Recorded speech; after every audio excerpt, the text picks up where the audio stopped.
Dustin Poirier on the Ariel Helwani's MMA show speaks on fighting Khabib again. He said that he believes he's the best in the world and knows he can defeat Khabib. Dude, I feel like I'm the best in the world, man. You know, I made mistakes and I've got beaten by Khabib. But I know that I can beat Khabib Nurmagomedov. I know I can. I can beat any one of these guys. I don't want to get anyone back. I'm not in the grudge match business. I'm not in that. I want to be the best in the world. I want to be the undisputed world champion. You know, like we were saying, I don't know how many fights I have left. I still feel young. I still feel great, fresh. I love what I do. But I do not want to continue for another 5 years fighting fights like I just fought. Because I don't want to love this so much that it kills me. Ryan Garcia in a recent Instagram live video with Ariel Helwani says that he would retire Dillon Danis. But you think you could actually succeed in an MMA fight? Oh yeah, especially against Dillon Danis. That dude's garbage. What about, and here he is. He said, if you beat me in MMA, I'll retire. That's hilarious. Okay, well then, shit, I thought you already retired. I had no clue who you were. So I guess I'll retire your. I guess you have a career. I guess I'll retire your career. On his Twitter, he posted this saying, "I'm going to MMA to knock out Dillon, whoever that is, Danis." John Kavanagh responded back saying, "If you could last one round in MMA with Dillon Danis, I'd retire and never train again." Dillon Danis responded back on his Instagram saying, "Be careful what you wish for, little guy. I'd feed your limbs to you." Michael Bisping on the Believe in Me podcast gives his thoughts on Dustin Poirier's win over Dan Hooker. Yeah, no, listen, it was an incredible fight, and it is hard to piece together all the action because it was non-stop, and both of those guys, they put on, in my opinion, the fight of the year. The other one that's close, and it is very, very close discussion, is Zhang Weili and Joanna Jędrzejczyk. You forget about that one. It's kind of recency biased, you know what I mean? You see that one, it's fresher in your mind, so I'm thinking that was the best. But dude, I mean, number one, round 1 and 2, Dan Hooker, kind of took control.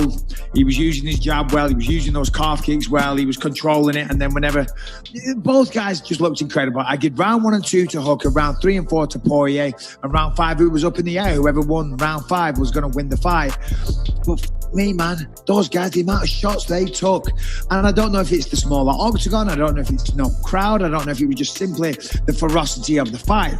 But I was losing my mind. Sitting there watching that fight, you could hear every blow. I mean, Poirier was backed up against the fence and Hooker was going boom, boom, boom, 3 shots to the body, bang, bang, bang, 4 hooks to the face. And Poirier was like just taking them all in and bang, bang, bang. He'd give 3 elbows, fire right back. It was just non-stop in action. I was like, wow, these guys, man. When you see it up close, you got to respect what these people do. And I'm not saying that because I used to be a fighter. To me, that does feel like a lifetime ago. I don't think of myself as a fighter anymore. I don't have that mindset. And I'm sitting there and I'm watching what these guys are doing to each other, all in the name of winning the fight, because they're such competitors. They want to win and it means so much to them. And they want to be champions of the world, and they sacrifice themselves in training. They kill themselves in training. They diet, they do everything they can, and then they put it all on the line in the octagon. And those motherfuckers fought their heart out, and they deserve all the money in the world, all the accolades, all the praise, because me, that was a fight for the ages. And we had Evander Holyfield tweeting about it. There was all kinds of celebrities. Obviously there's not much sport going on right now, but the UFC was showing them on the screen, right? And I forget now who they were, but there was the one that stood out was Evander Holyfield. There was a few other people, but there were a lot of celebrities going, holy shit, are you watching this? What a crazy fight. And yeah, as I said, they deserve all the praise in the world. Just an incredible display.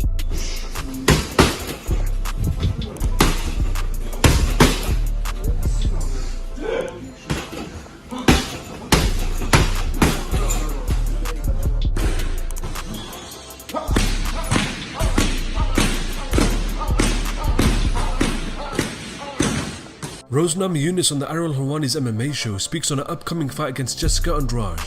My striking did feel really good, but I think just based off of the way that I felt, I definitely felt like the way that I felt inside of, like, maybe not just visually, like looking at it, but comparatively from the outside, but the way that I felt as a fighter, I felt the best when I fought Joanna the first time. Like, I just felt like a totally different experience that I never really, that is something that I've always, like, I think all fighters have that feeling every once in a while, or one fight, and then they try to chase that feeling again. you know, based on my training and based on just my mentality and where everything is kind of led up to this point, it's definitely the makings for a spectacular performance. Okay. And maybe I would say, you know, hopefully the best performance yet. I mean, my skill and my abilities and even just the control over myself has been the best it's ever been this whole training camp. So yeah, I'm looking forward to performing. Yeah. Coming up. Straight two. Pass up. Boom.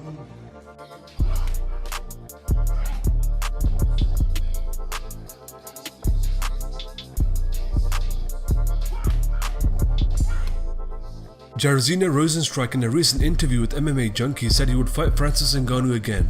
No, regret? No. It was a big chance. We knew it was a big fight, a big challenge we're going to, and yeah, it didn't go my way. My dream's still alive. Yeah, I hope he become champion. If you ask me to fight him tomorrow, I fight him again. I train to fight him again. Yes. Yeah. I mean, it's respect. It's all business, and I wish him luck. Now, for me, it was more. We don't really get into it. It happened in fights, and then yeah, it's always a defeat, a loss. It's always, how you say, it's always not good, not nice, and yeah, it sucks. Let me see it as that. Now I'm back in the gym, training hard. Let's try it again. Let's go back in the octagon. And that's the most what I'm looking forward to.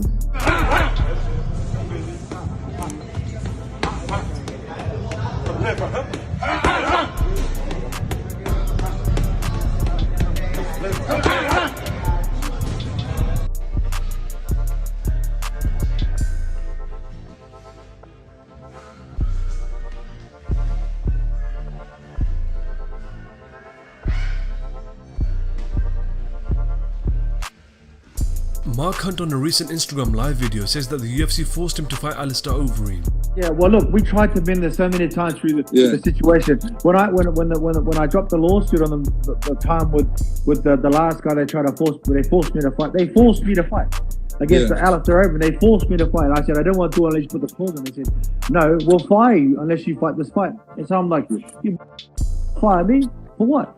For not fighting a guy that's cheating? Okay, so the only way this can be mended, and I said this today, and I said, look, with Brock and all those guys, I said, look, just take off his funds. I don't want him to earn a cent. Just don't give it to me. Just a cheater shouldn't make money. Yeah. But they said no. We've honored our contract with Brock Lesnar and go f yourself, pretty much. And I was like, okay. All I wanted was a fair fight. I never got that in UFC because all they did was promote cheaters. At the end of the day, Mark, that's all they did. They just promoted and through. It's not just me. They did this too. They've done this throughout history. And as you can see, it's getting to a point where all the fighters are going, I don't want this. I want more money. I want this. But they won't get it. So these guys that are arguing about money, they're not going to come to a deal. Unless they come to a deal, they're going to be quiet. If they're not going to come to a deal, they're going to be benched. They're not going to be working for the next 2 years. They won't be able to fight and won't earn money for the next 2 years. So whatever you think is going to happen, I can tell you right now what happened. They're going to bench them, they'll make their money, someone else is going to come in place. And they're going to sit those guys out and starve them out like they try to do to me. That's what their contracts are doing. So when you sign your contract, they're going to screw you. The contracts aren't for yourself, they're for them.